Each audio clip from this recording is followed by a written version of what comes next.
楚风之前能得到9天密地的力量，可并非一帆风顺。在进入主宰石碑前，他曾与复兴接受考验，当时考验他们的正是这位身材魁梧、身穿黑甲，但声音却如小男孩般稚嫩的存在。本以为考验结束便不会再见，不曾想竟又见面了。此时对方修为与那灵神与比神一样，皆是深不可测，可见这9天密地没有一个人是简单的。你可以叫我黑魂。黑甲男子道。黑魂大人。楚风道。不用称大人，叫我黑魂即可。黑甲男子道。黑魂。楚风应道。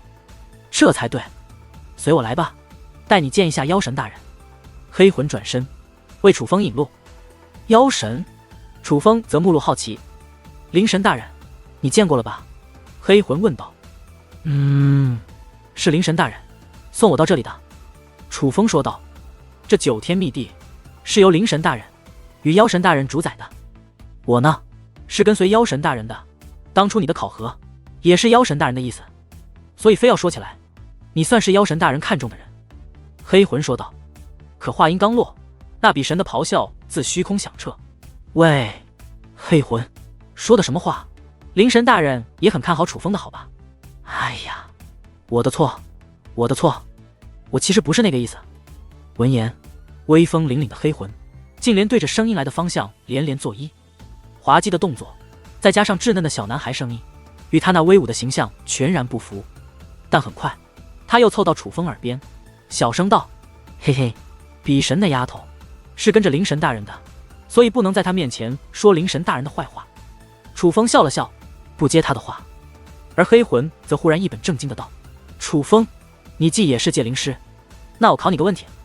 结界阵法需要资源，界灵师的结界之力是资源，可若界灵师要离开，还想让阵法想长久维持下去，便需要外力作为资源。那是秘宝资源持续时间久，还是活体资源持续久？黑魂问。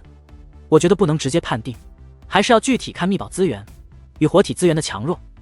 楚风说道。若是相同呢？黑魂又问。那自然是活体资源，秘宝也好，天地奇物也好，力量有限，终有枯竭的一天。可若是蕴含结界之力的生物，只要能够让它存活下去，再适当获取结界之力，便可源源不断地获取结界之力，用来催动阵法。只是具有结界之力的秘宝或是天地奇宝好找，但能为结界阵法所用的活体可不好找。论稀有程度，二者完全不是一个量级。楚风说道。那你觉得这9天密地具有如此快速的传送之力，是由什么来催动的？黑魂又问。莫非是强大的妖物？该不会是妖神大人或是灵神大人吧？楚风问道。因为在楚风看来，无论是那灵神还是黑魂口中的妖神，本体都非寻常存在，而他们又掌管此地，那拥有与此地相关的特殊能力也是合情合理。当然不是。黑魂摇了摇头。不是灵神与妖神大人的话，也一定是活体资源。楚风道。哦，说说你的看法。黑魂问。你都这么问我了，那这里的肯定就是活体资源，而往往具有如此力量的活体资源，那实力必然也很强，这也是活体资源最大的缺点，很难掌控。不过这里有你们，定然可以镇压活体资源。楚风说道。你猜对了，催动这9天密地阵法之力的是名为太古界元兽的太古妖兽。这太古界元兽随便放出一只，就能轻轻松松将这当今修武界屠戮得干干净净。而在9天密地，太古界元兽足有1000万只。黑魂道。1000万？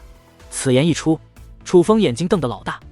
尽管知道此地不简单，但没想到离谱到了这种程度，随便一只就能屠戮当今修武界，结果这里有1000万。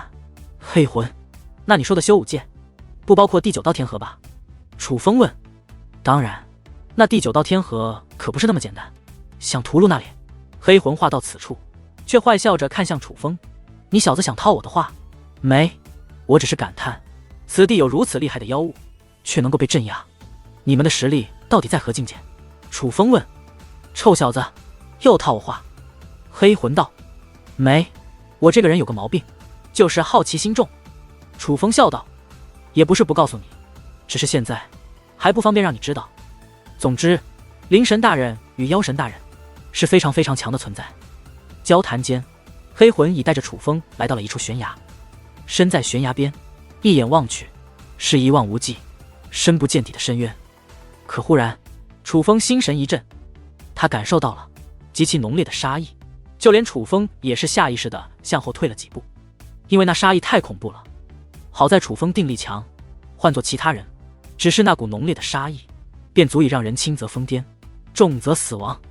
而接下来，那杀意虽然还在，可却并没有实质性的力量出现，这才让楚风大胆地观望起来。太古界元兽就在这下方。楚风动用天眼，认真观察，他是觉得那杀意是太古界元兽释放的，因为那杀意不是一个存在，是来自无数个存在，是一个数量众多的大军。